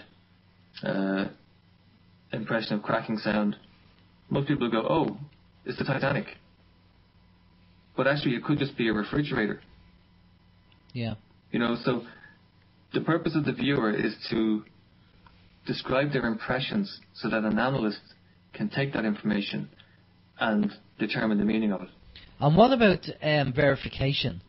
I mean, really important. Yeah, definitely. I mean, big time, because that really verifies what you're getting was accurate. I mean, have you been in situations where the information's come back from the analyst and they said, yeah, exactly, we know exactly what you've got there and you're on the money? Well, I've even done it myself with targets where there is locations or sites that I can go to on the web where I can download a sealed target and I can work the target as a practice target. And then, just like your listeners are going to do, open it up and that's when I get the feedback. Fantastic. That's brilliant. So one of the things we do is we train people how to be not just their own remote viewer, but how to be their own monitor and their own analyst. Yeah. And then how to database their results. We have a database which is securely protected, into which you can put your results. And over a period of time, you'll start to notice how good you are at colours, smells, shapes, proportions, textures, patterns, and you will see where you're strongest and where you're weakest. So just like any team will have different skills and abilities, any collection of remote viewers will equally have different skills and abilities. So I'm particularly good at man-made objects, for example. Another friend of mine is brilliant at accessing people's emotions. So depending on what the question is that's being asked, if I was running this as a project manager, I would pull a team together and I would pick the skills for the task that's got to be carried out. Yeah, that makes sense. All right. Okay, let's go off to the questions because we know we have to shoot through them. Yeah, Steve. Yeah, a lot of questions coming in. They're still coming in. I'm copying and pasting as quick as I can. Chris is wondering, can you ask Paul how the coordinates of remote viewing work? Do they travel in space and time or just space? No, they don't travel anywhere. The term coordinate remote viewing was the first terminology that was used because the guys in the lab said, well, we need to create targets, locations. How will we do it so that nobody will know where they are? Says, okay, let's use map coordinates. So they used map coordinates, but then they started to notice a trend where, because the guys that were using were trained intelligence officers, they would get a sense of, well, certain latitude or longitude, it must be either warm or cold. So they realized that the coordinates were misleading. And then on one exercise with Pat Price, where they were using what's called an outbounder, and I see Eric mentioned it earlier. An outbounder is an exercise where you send somebody to a location and say they are going to be at somewhere in the centre of Dublin at 10 o'clock, and then the viewer is sitting in a building up in Sandyford going to do a remote viewing session of what the outbounder is seeing and perceiving at 10 o'clock. So that's called an outbounder exercise. And they were doing these with Pat, and Pat was getting bored, and he had a tennis match, and he was in a hurry to get out. So I think it was Hal Putoff left the lab, went to a location, an undetermined location. And Russell Targ was saying, okay, we'll wait 20 minutes until Hal gets to the location. And Pat said, I don't need to wait, just give me a pen. He took a pen and paper, sat down, described the location, and described the waterside, the yachts, the boats, the boardwalk, everything else, 20 minutes before Hal Putoff actually got there. So that's when they realized that the coordinates weren't actually that important. So they stopped using coordinates, and they changed it from coordinate remote viewing, CRV, to controlled remote viewing. Because Indigo's argument was the control is not the viewer being controlled, but it's the viewer putting themselves in control of the process. So the coordinates that I use now, the first 6 are the year, the month, and the date. And then the second 6 coordinates are my personal viewer number, how many targets I've worked today and how many times I've worked it. So it creates a unique administration number. Now, in terms of where do you go, or is this some kind of out-of-body experience, or am I projecting my consciousness? You're not doing any of that. What you got to remember is that our reality is made up of information mapped onto energy. Everything that's in front of you there in the studio, whether it's the table, the microphone, it's information and energy put together in different ways to create different things. Yeah. So we exist in a quantum field of information. Well, are you talking about the unified field? I'm not calling it anything. Okay. Because they're just theories. But if you take it that you're in the room there, you're broadcasting OYM radio, but every other radio station in the world is passing through that room right now. Every TV station is passing through that room right now. We don't access them because we don't have the proper receiver to do so. But if you went and got a receiver from BBC, you would pick up BBC in that room. So your mind, the brain, is a receiver, transceiver, which allows us to access quantum field of information and basically convert that information into physical sensations, visual images. Your subconscious takes that information and uses all of your sensory abilities to create physical and visual impressions. And the task of the reviewer then is to capture that information and write it down. So, for example, your subconscious can stimulate your visual cortex to cause you to see things. It can stimulate your auditory senses for you to hear things. You know, people who are just about to step onto the road and they hear their grandmother's voice call them and they stop and they turn around just as the bus goes flying past, and that if they'd stepped out it would have flattened them. And they come away going, oh my God, my grandmother came back from the dead and called my name and saved me from being killed by the bus. No, she didn't. What happened was your subconscious, which is hugely invested in you staying alive, stimulated all of the tools that it had in order to get you to pay attention. In the same way that in situations of extreme danger, it will cause your stomach to knot, it will cause the hair to crawl up the back of your neck. That's your subconscious trying to get your conscious mind to pay attention to something really, really important. And what about the people who don't get that message and do end up getting hit by the bus? It is what it is. Hmm. You know, that is just what happened to them. That was their... It's just what happened. I mean, you can't make any judgment on that. Yeah, because obviously what I'm trying to get at is, what you're saying is it works for some people but doesn't work for others. No, what I'm saying, it doesn't work all the time. Hmm. I think, do you feel because that... sometimes people don't pay attention. Yeah. Do you feel that it's about sensitivity, being sensitive to the little things that a lot of people don't pick up on? Yeah. And that's Absolutely. That's the difference. Because, you know, I've come across that before where, let's just say I've been sensitive over certain things and you pick up on the little things that other people would not pick up on. Yeah, absolutely it is. And one of the most important exercises that we teach students, and this is public, I can tell you this because this is actually in Buchanan's own book, The Seventh Sense. It's an exercise that he developed. It's called the ambience exercise. And everybody talks about the sixth sense as being the psychic sense. But it's not. The sixth sense is your sense of ambience.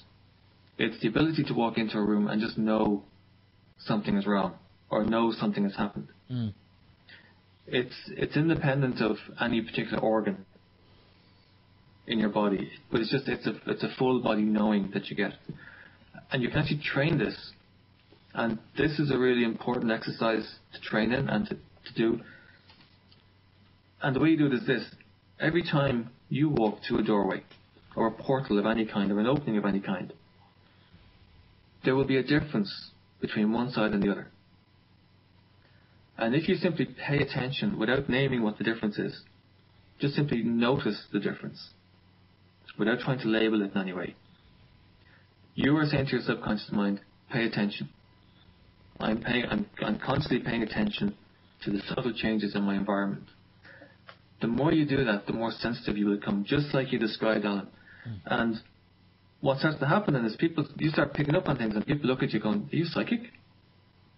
No, you're just more sensitive, you're more aware, you're using a wider radar band, if you want to call it that. Yeah. You're opening yourself up to more information. Yeah, I can relate to that because I mean, we've said on the show before. I mean, I'm a spiritual person anyway, and Steve is a spiritual person in his own way, and I've been in situations like that. We've gone into too much detail, and it's a kind of developing the sensitivity of things that are around you.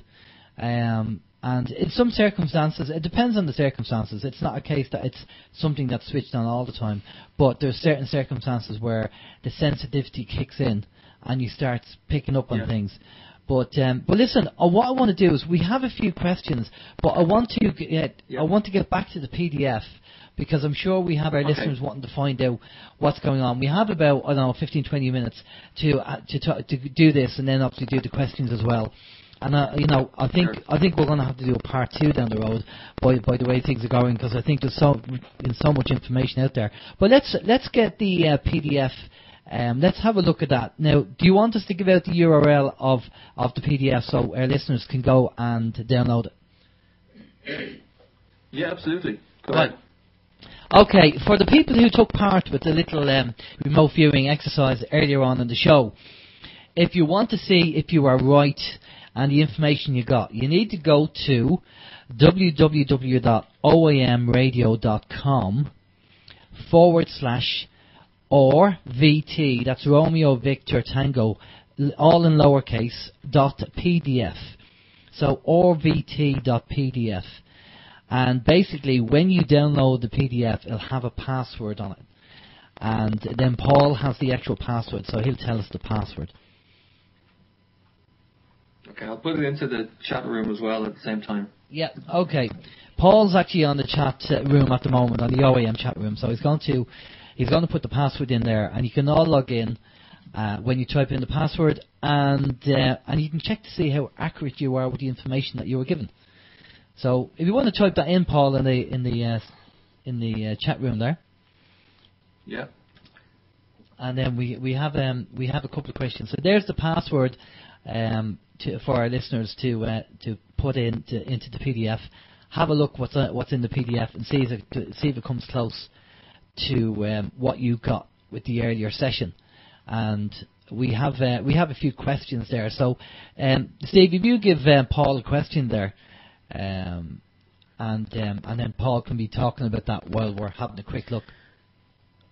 I'll be looking over my shoulder. You're cheating.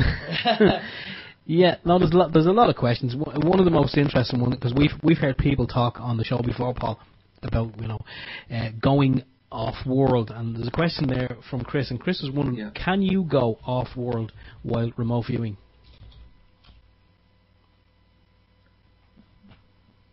Can you remote view off-world, or do you go off-world? No, the question is, can Paul go off-world while remote viewing? You can remote view anywhere. People have remote viewed the dark side of the moon, they've remote viewed Mars, remote viewed other planetary systems. There's no limit to how far or where you can go.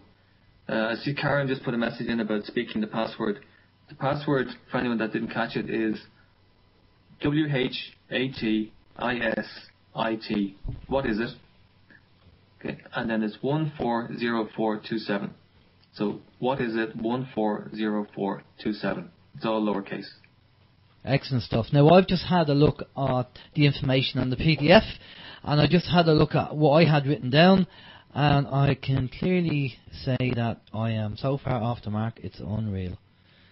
But there you go. That's going to be a common feeling by an awful lot of people. Yeah. But if you look at what you have in terms of shapes, colours, whatever, and break them down, you may find that they relate. I see Eric got a great one there. He thought crucifix. For those that haven't seen it yet, the location is the statue of Christ the Redeemer on top of the mountain at Rio de Janeiro in Brazil. And it's being struck by lightning. Yeah. Oh, just Karen there says, for people who are not in front of your computer, the password is, what is it, 140427, all lowercase. That's the password. What is it, 140427. And you can actually type in the password to the PDF there. Yeah, I didn't get anything, well, I don't know. I mean, it needs to be analysed, but, I was... What did you get? We'll analyse it. Oh, we don't have time to analyse it. I did get loads of stuff, but maybe I got a reading for you. Well, I drew a triangle. I drew a triangle. I drew a triangle. Did you? Yeah, I've got a triangle. Oh, yeah. And I've done a squiggly line. Yeah, look, here's my squiggly line. Jeez, that is squiggly, yeah? We were linking. That's right. What we were doing. What colour did you get? Red. So did I. What animal did you get? Didn't get an animal. I got a dog. Was it inside or outside? The situation was outside. Okay, night or day? Day. Right, I got outside and I got day as well. And I got red. And a triangle. I did get red, but I got wax as well. Something got to do with wax. And that was me cleaning out my ears. Football.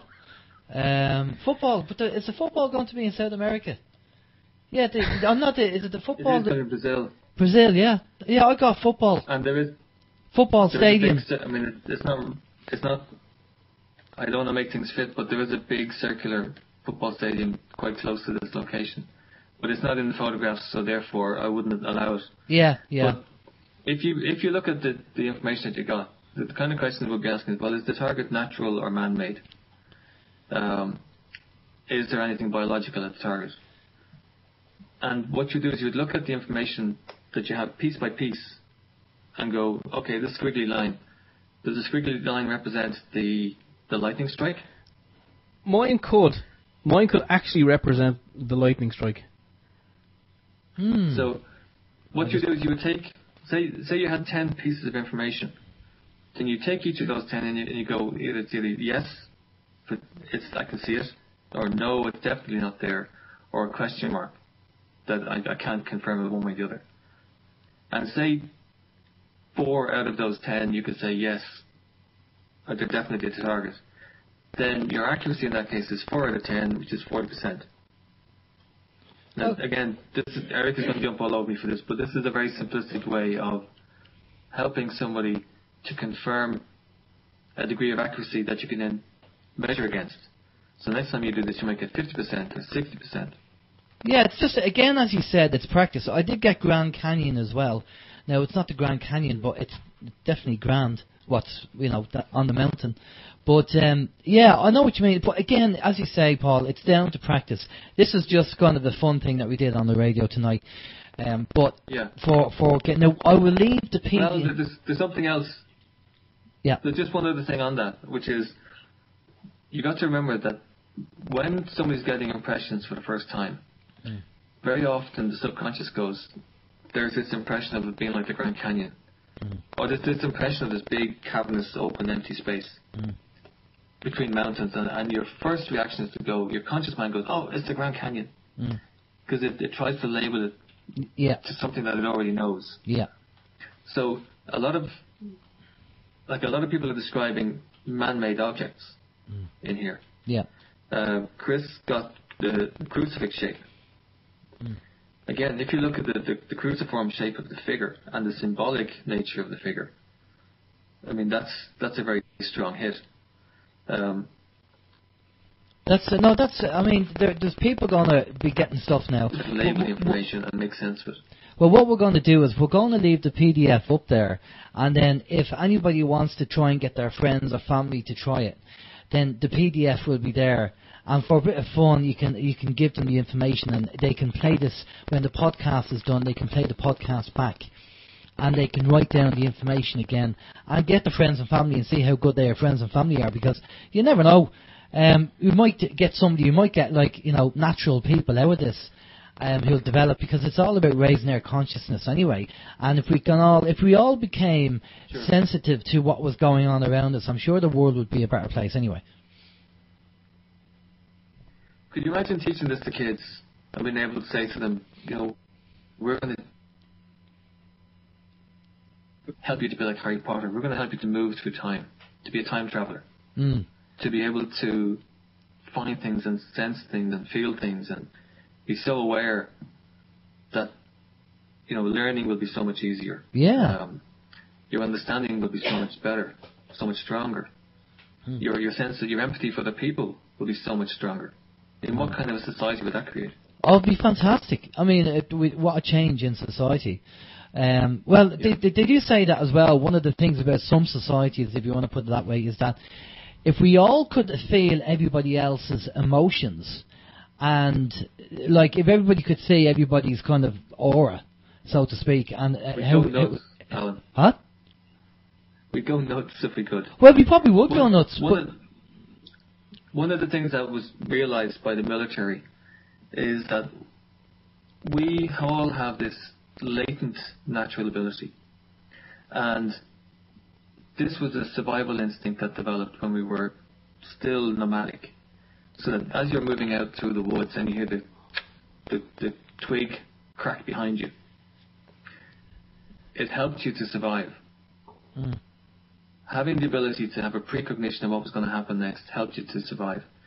And being aware of other people and their emotions and everything else is a very useful tool until you start living in cities. Yeah. So as nomadic people started moving into much stronger communities, we started to shut down our natural latent abilities.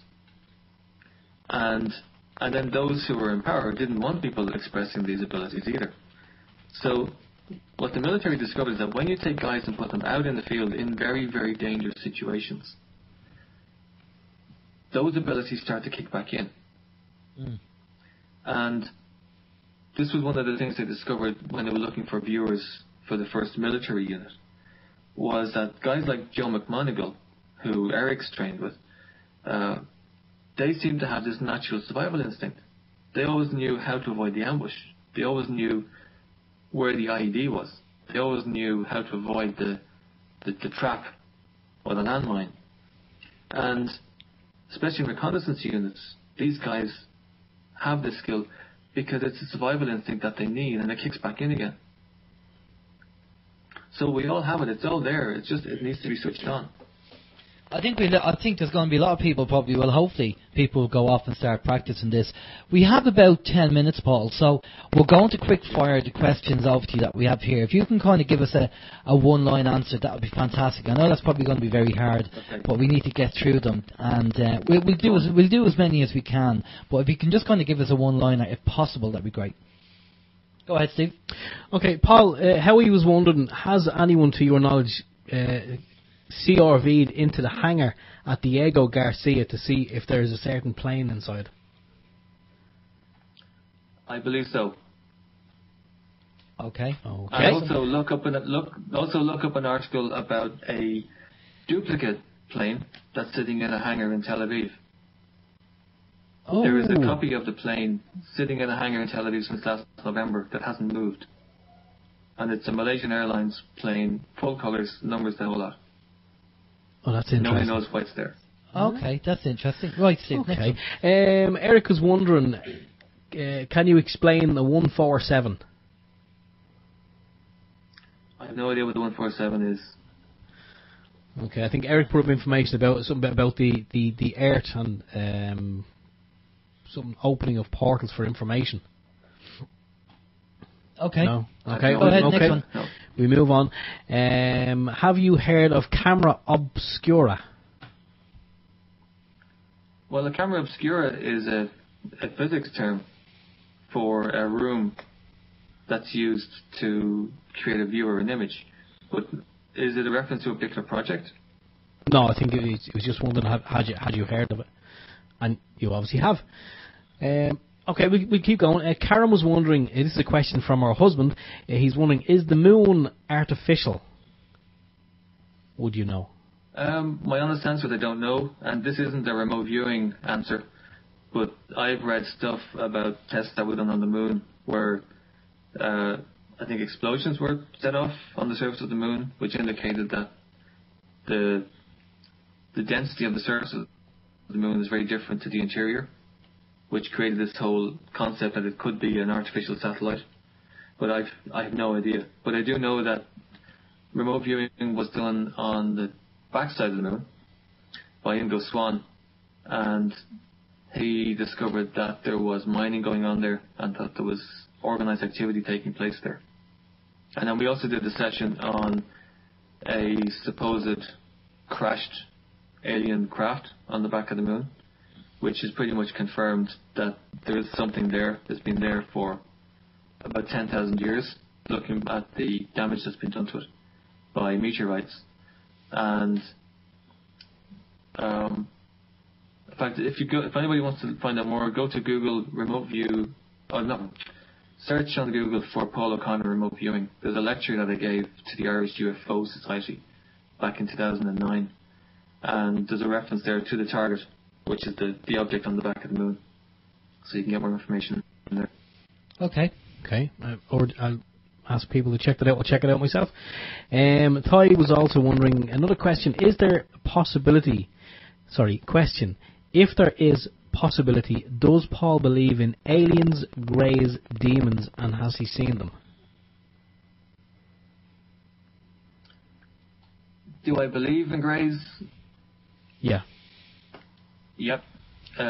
Is there more than one alien race around us? Yeah, definitely there is. The military guys did a project where they found, I think, 5 alien bases on Earth.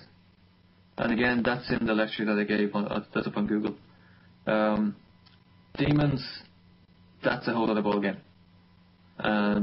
That's a personal, spiritual belief which I'd rather not discuss. Right, okay. No, we respect fine. that. That's no problem.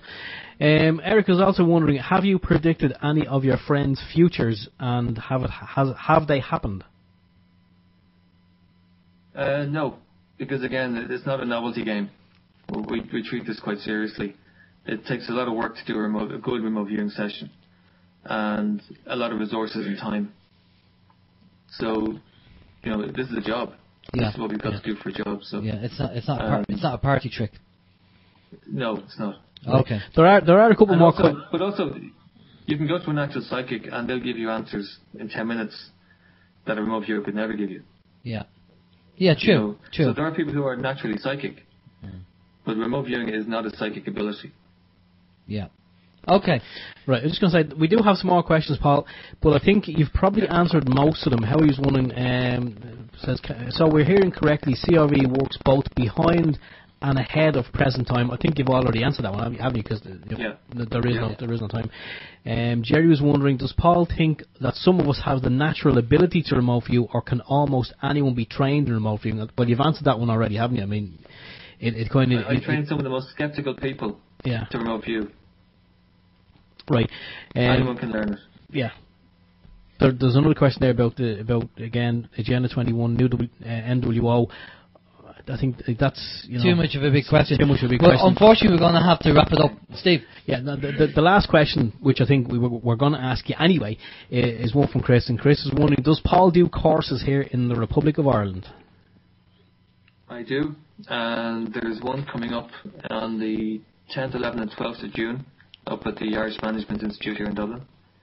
And actually, I put it up today, and one of the things I put up there is for your listeners, if anybody wants to book it. I put up a discount code, which I'm going to put into the chat room.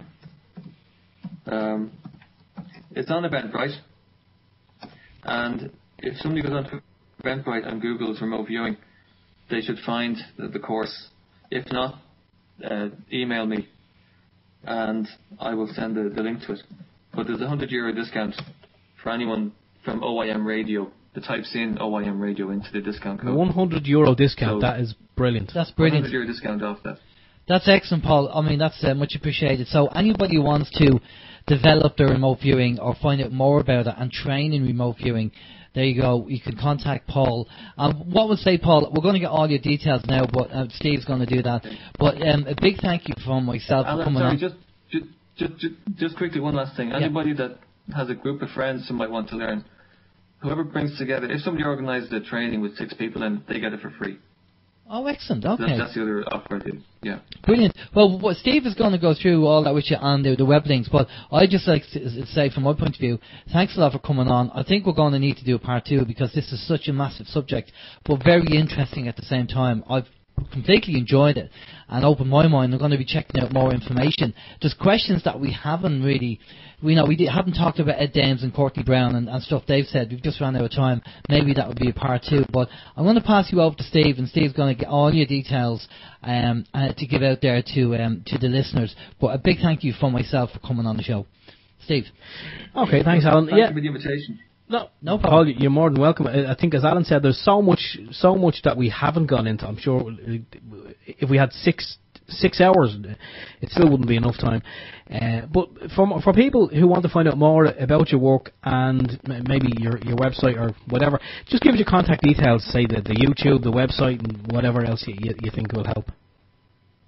Well, I've just put my email address into the chat room there. It's paul.o'connor, that's OCONNOR, at Polis Intelligence, POLUSINTELLIGENCE.com. And if you simply Google Polis, POLUS, Polis Intelligence, you can go on, you find my email address on there, contact there, So anybody can send me an email. I'll be quite happy to receive it. Well, I think that's very fair of you. So your email address is there, and obviously the web address is there too. So that's fantastic. Okay, we're going to go off to a musical break. Thanks for Paul for coming on the show. Paul, just stay with us there for a minute. We just go to a musical break, and we'll be back after this. This is Open Your Mind Radio on OYMIreland.com. And we're back. I do apologise for the choice of music this evening. Billy Preston, Will It Go Round in Circles? I have no idea where that song came from. It's an oldie but a goodie. I think it is anyway. I've never heard it before. By the way, the music that was playing on OYM before the show started, we are in Studio 2, and that was Steve's music. So when somebody said on the chat room that, where are you getting the music, Alan, from? It wasn't my music, it was Steve's music. Well, I want to apologise for that too. That's my back catalogue. I haven't updated it yet. Brilliant information from Paul. That was very enjoyable. And as I say, we're going to leave the PDF up there. And so if you want to test your friends and family and just kind of give them, see what they're like, by all means go and we leave the PDF up there. You can download it. Just remember the actual password for it so you can open it. Just remember to jot it down. There is the password is what is this 140427. Isn't it? Can you not remember? Yeah, 1404. What is this? 140427 is the password, but we'd always give it to you anyway if you don't forget it. Yeah. Oh, if you do forget it, I should say. Yeah, 140427. Yeah. Right. Okay, next week we have... It's great when you do something live on the radio with a guest. I think it kind of adds to it as well. So it's great that Paul could kind of, give us a little bit of a practice. And have a bit of fun with that. Is pretty good. But our guest on the show next week is a chap called Ollie Damigard. Now, we've had Ollie on the show before, but we only had a kind of short interview with him. And we're going to give him a full interview and talk to him. He actually left his native country and moved to, I believe, was it Spain? If memory serves me well, because he was being chased down and being threatened. And he had a lot of good information the last time about, what's going on globally, New World Order and all that kind of stuff. So that's going to be an interesting interview with Ollie. And we'll get him on. We will try and sort out this kind of clickiness that's going on with the studio as well, because we are in Studio 2, and it's just a gremlin in the desk somewhere, and we have to kind of see what we can do. We can crack on and see if we can sort it out. Yeah, well, I mean, look, we weren't. I know we weren't meant to be in Studio 2 this evening, so it was kind of lastminute.com. But to be fair, Alan did come down. He did come down early, and we kind of pulled things apart here and tried to get it all sorted out. I don't know what it is. I think it's probably the computer. I think maybe there's just something in the computer myself. So I'll have to. Take the case off and spring clean. Maybe there's a little gremlin in there. I'll open it up and there'll probably be something living inside it with a little tambourine or something. Maybe it'd be a little mouse doing Morse code.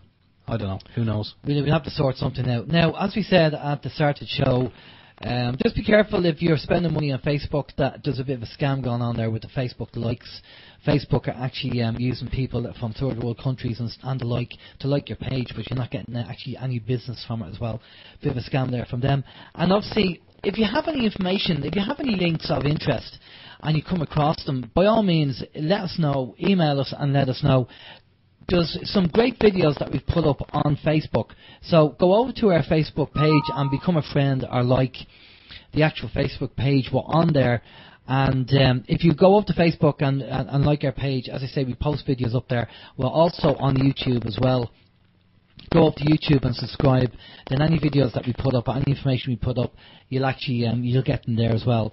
We are always on the hunt for looking for guests as well. And we're very well. I mean, we're booked up now really till the end of July at the moment with the amount of guests we've have on. We've a mixture of guests coming on from all different backgrounds and experiences, which is great, but we're always looking for guests. So if there's guests that you feel that you'd like on the show, that you'd like to hear them talking, we'll do our best to get them on.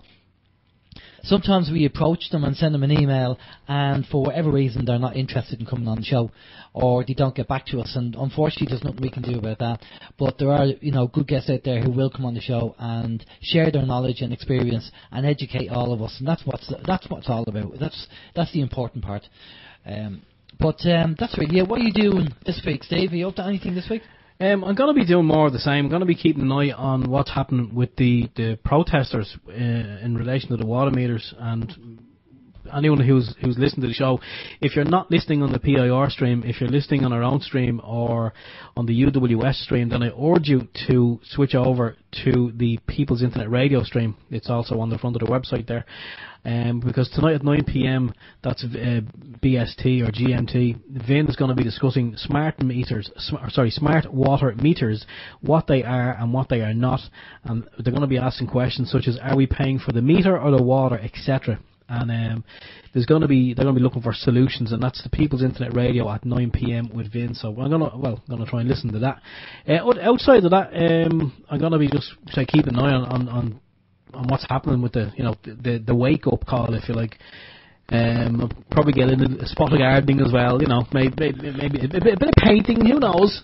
I took a visit to an old podcast we did of Tammy Pepperman, and she was talking about equitable estoppel and notice of estoppel. Yeah. And I recommend our listeners check out them two things: what equitable estoppel are, what it is, and notice of estoppel, because maybe these things could be used for these water meter installers as well, to stop them doing what they're doing. It's worthwhile. I mean, if you're not sure what it means or you want to know more about it, go to our podcast. You'll have to be a registered user to access our podcasts, and look up Tammy Pepperman. Look for the Tammy Pepperman podcast, because she talks about equitable estoppel and how to attack the system. And she talks about all the legal jargon. I mean, she's very good. She obviously knows what she's doing and how to deal with it. So if you haven't heard of Tammy Pepperman, pop over to that podcast, especially if you're into the legal stuff. If you're really big into it and you want to learn more about it, pop over to there and listen to the podcast. It's very interesting. Now, Tammy's American though, isn't she? Australian, I think. Australian. Yeah. But I suppose the legal system's the legal system. It is, yeah, it's worthwhile. Okay, we'll hand over to Vin. So for myself, Alan James from Studio 2, take care, have a safe week, and we'll see you next week. Bye bye. Okay, and for myself, Stephen George, thanks to everyone who was part of the show this evening for all your questions and comments. Very much appreciated. And yeah, join us again next week for more of the same. Thank you. Good night. Good luck.